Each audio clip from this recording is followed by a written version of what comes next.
Cultura, Unesco.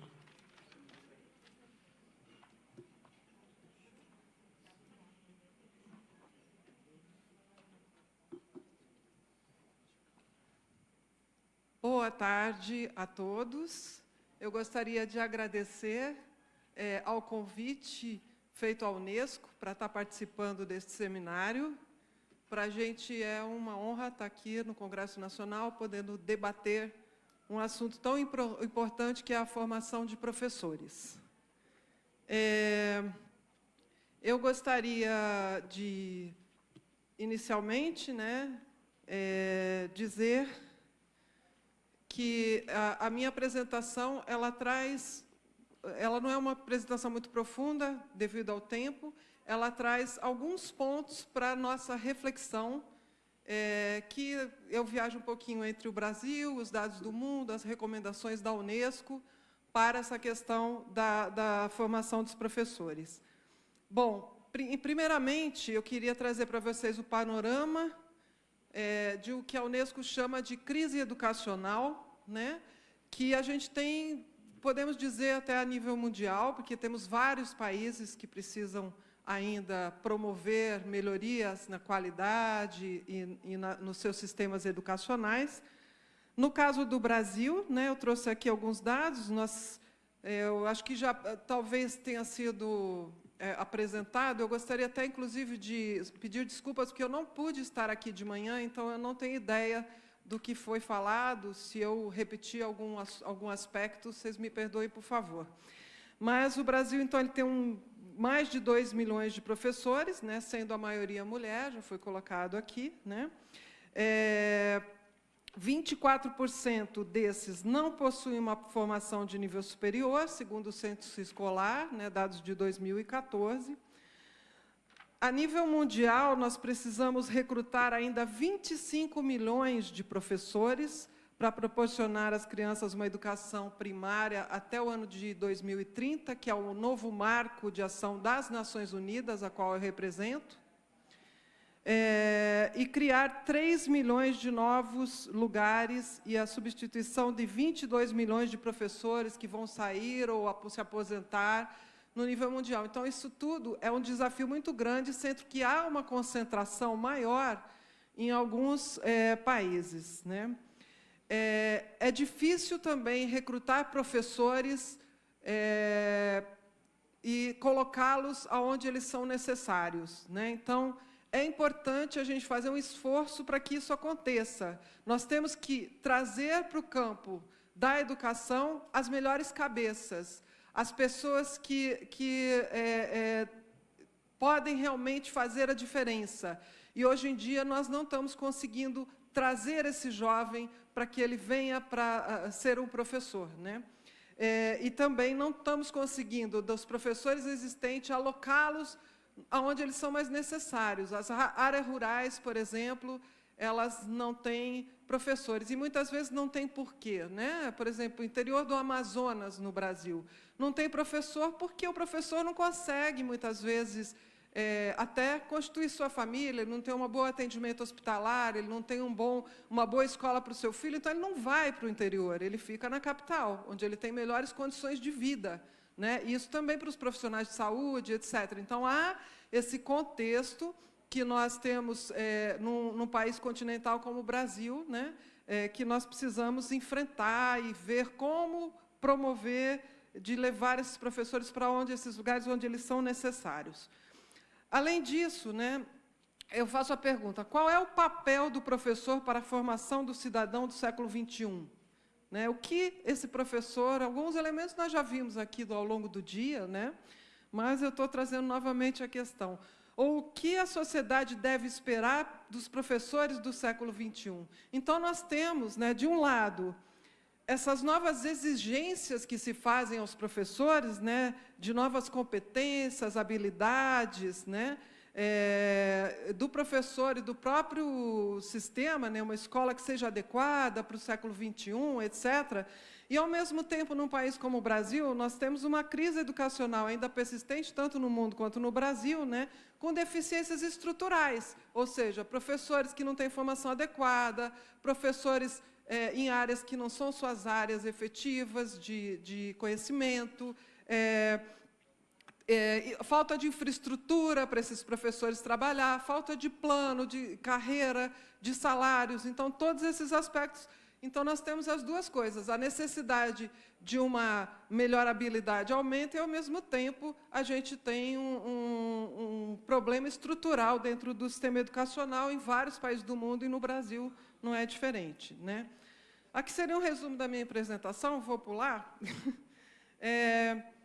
Então, na questão da educação para o século XXI, o que a Unesco coloca como habilidades do século XXI, né? Então, habilidades do século XXI, conhecimentos, habilidades e atitude de que os cidadãos precisam para participar totalmente e contribuir para uma sociedade do conhecimento. São elas a colaboração, a comunicação, a alfabetização em tecnologia de comunicação e informação, as TICs, que estão presentes hoje no nosso mundo, não tem mais como sair disso. As competências sociais e ou culturais, incluindo a questão da cidadania, a criatividade, pensamento crítico e resolução de problemas. É isso que nós precisamos trazer para os nossos alunos, né? Obviamente, as tecnologias elas estão no centro disso. Por quê? Porque hoje a gente está realmente na sociedade do conhecimento. As tecnologias, o jovem hoje ele já nasce com o celular na mão, já nasce mexendo no computador. A gente não pode mais negar essa realidade. Então, a gente vai ter que aprender a usar essa ferramenta. E muito importante é trazer essa ferramenta como um instrumento, uma ferramenta para o processo educativo, né? Para a educação. Bem, o novo paradigma da escola para o século XXI, né? A escola deve ter uma abordagem da escola como um todo, ou seja, né? Uma escola efetivamente interconectada com a sua comunidade, né? E um outro ponto, o aluno como centro, que tem um aluno no centro, né? Que seja realmente o nosso objetivo, a formação daquele aluno, né? Muitas vezes a gente se depara com estruturas de sistemas educacionais e de escola que não tem essa centralidade na formação efetiva do aluno, né? Então, o aluno é o centro, né? O aluno, como disse o professor Tony, o aluno é único e especial, né? Então, realmente, a gente tem que ter o aluno no centro. Formação para uma cidadania global. Então, a escola ela tem que levar o aluno para uma cidadania global, em que preserve a sua própria vida, a vida da sua comunidade e preserve o seu planeta, né? A Unesco tem escrito algumas questões relacionadas à educação para a cidadania global. Eu mostro aqui uma publicação, que é a Educação para a Cidadania Global, preparando alunos para os desafios do século XXI. Vocês podem acessar na página da Unesco, eu trouxe pouquíssimos exemplares, mas vocês podem acessar, é uma publicação gratuita, né? Que traz várias dimensões e várias questões relacionadas a como fazer isso, né?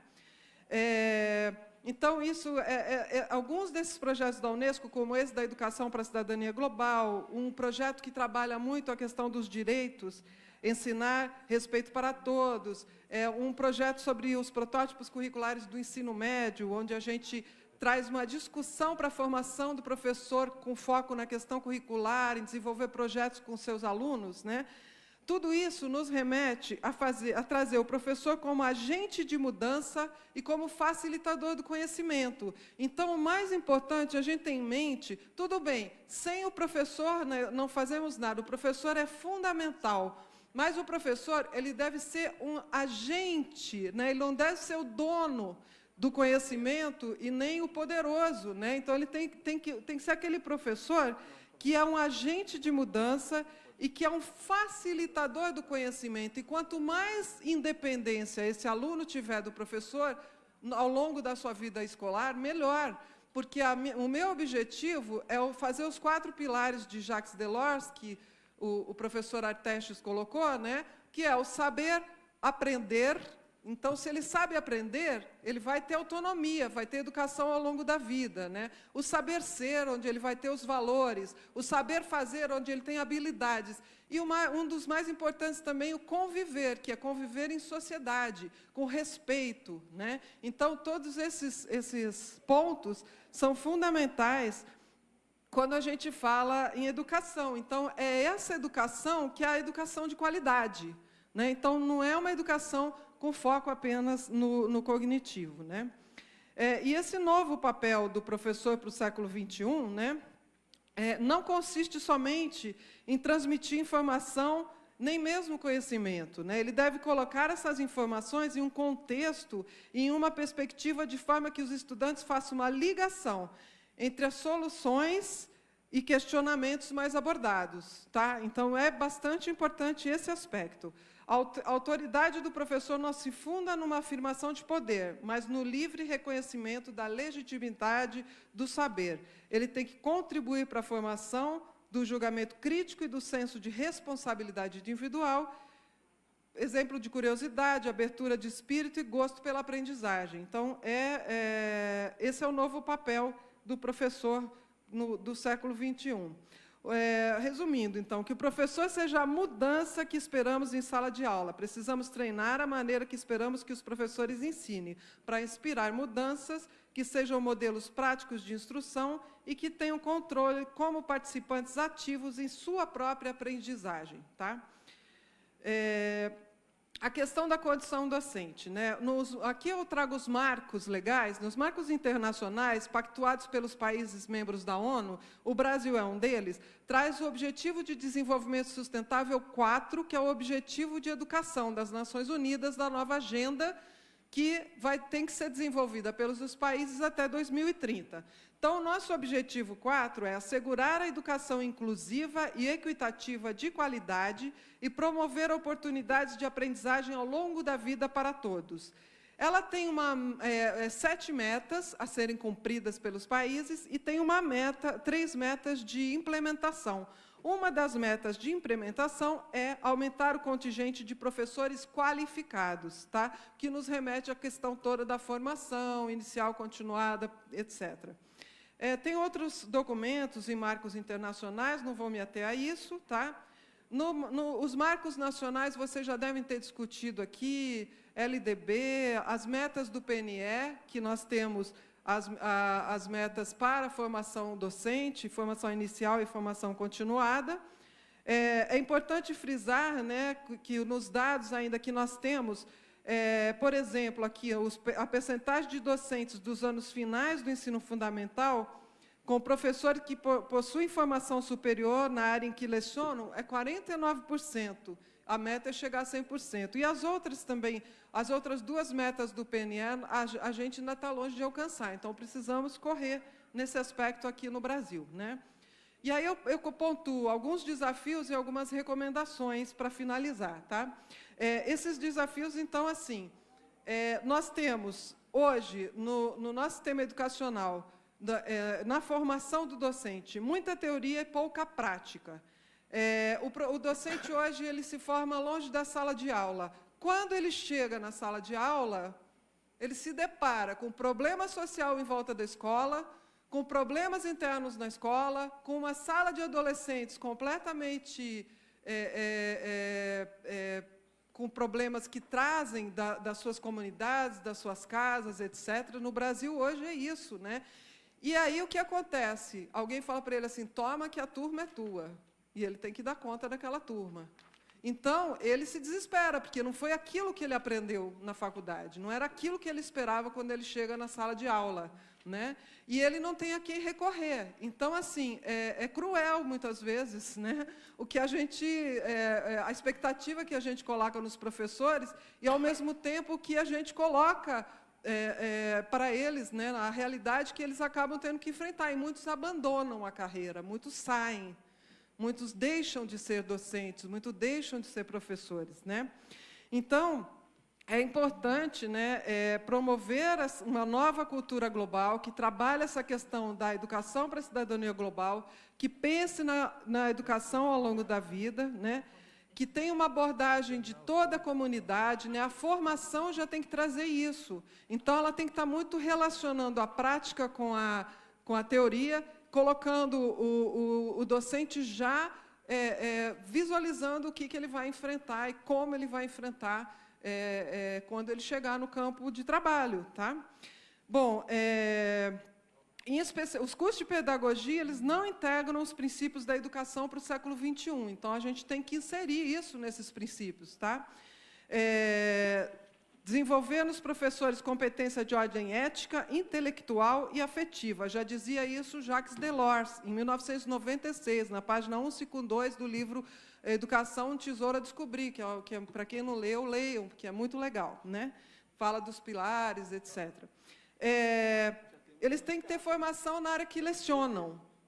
E outra coisa importante, devemos fazer avaliação formativa, construtiva desses professores. É importante, a maior parte dos países na América Latina fazem avaliação dos seus docentes, porque nós precisamos verificar aonde esses docentes efetivamente têm deficiências e o que eles precisam estar revendo em termos de educação continuada ou de formação. Né?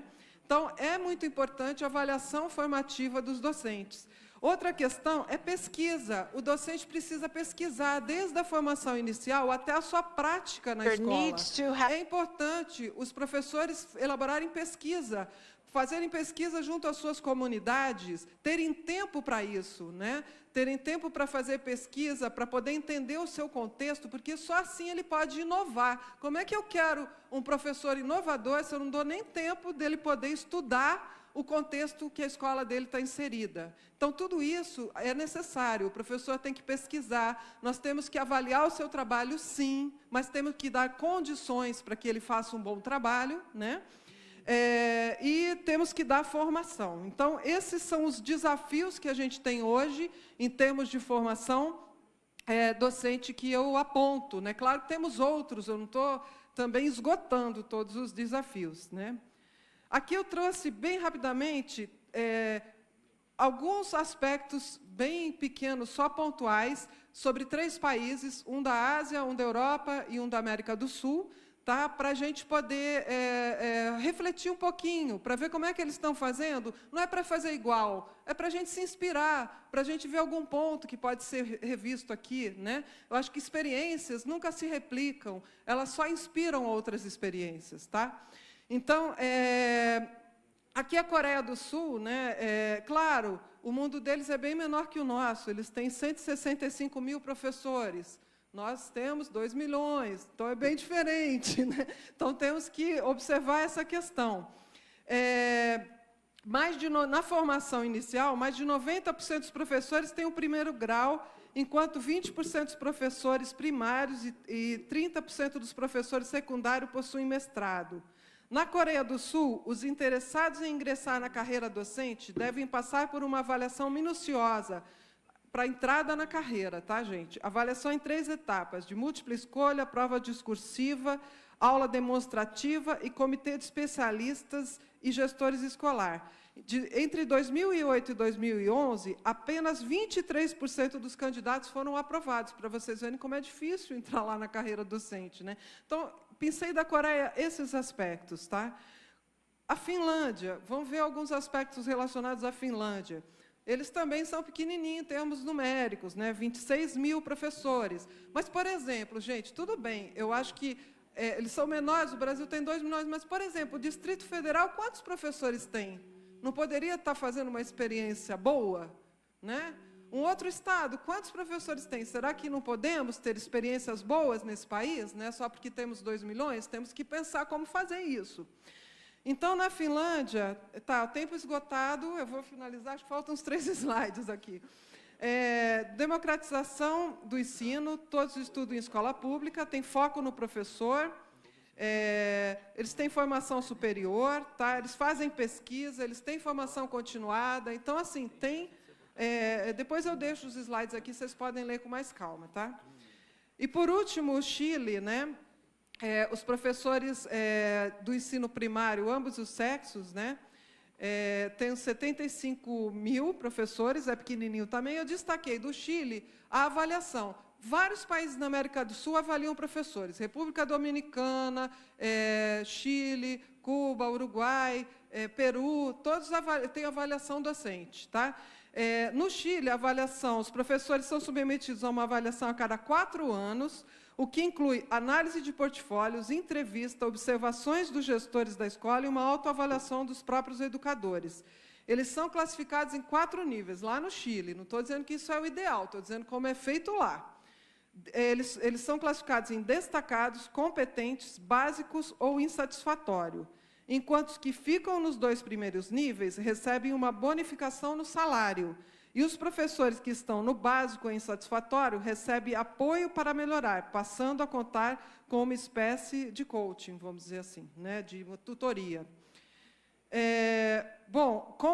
Por último, as minhas recomendações, né, seria revalorizar. Primeira coisa, gente, antes de qualquer coisa, revalorização do status do professor, valorização, carreira e salário. O professor precisa comer, precisa se vestir, precisa pagar a escola dos filhos, precisa pagar seguro-saúde, tem que comprar livro, tem que ter iPad, então ele tem que ter salário bom e carreira, certo? Então, isso aí eu nem discuto. A gente tem que fazer acontecer. E isso tem que ser os 3 níveis juntos, federal, estadual e municipal. E, realmente, a gente fazer com vontade, com garra, para acontecer. Então, esse é um ponto que eu nem discuto, é o primeiro ponto principal. Partindo daí, a gente tem que ampliar as oportunidades de desenvolvimento profissional dos professores na aprendizagem de competências para o século XXI, promovendo uma formação inicial e continuada de qualidade adequada, que contemplem essas competências que eu coloquei ali nos primeiros slides, tá? Que gerem para os seus alunos todas aquelas habilidades e competências que a gente espera. Bom, um outro ponto bastante importante que a Unesco acha, acompanhamento de professores recém-formados. Não podemos largar os professores de qualquer jeito quando saem recém-formados.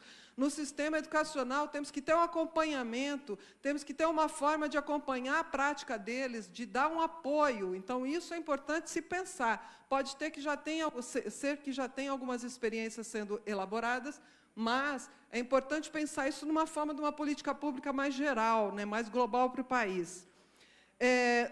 Depois, a preparação para enfrentar a situação de desvantagem e diversidade. Gente, o professor tem que estar preparado para resolver conflito, porque é o conflito que ele vai achar dentro da sala de aula. Ele tem que estar preparado para enfrentar o problema da prevenção ao uso de drogas, porque é isso que ele vai achar o tráfico dentro da escola. Então, eles têm que estar preparados, isso tem que estar no currículo da formação inicial e da formação continuada. Além do que, tem que ter um apoio, tem que ter uma rede intersetorial para trabalhar essas questões junto com o professor. E os 2 últimos tópicos, preparação para enfrentar... último tópico só, avaliação formativa periódica, né, para que possamos enxergar quais são os pontos, uma coisa construtiva, quais são os pontos principais onde precisa ser melhorado. Tá? Então, é um pouco isso que a Unesco vem trazendo. Vocês podem acessar nossos documentos na página aqui da Unesco. Tá? Desculpe ter ultrapassado o tempo. Muito obrigada.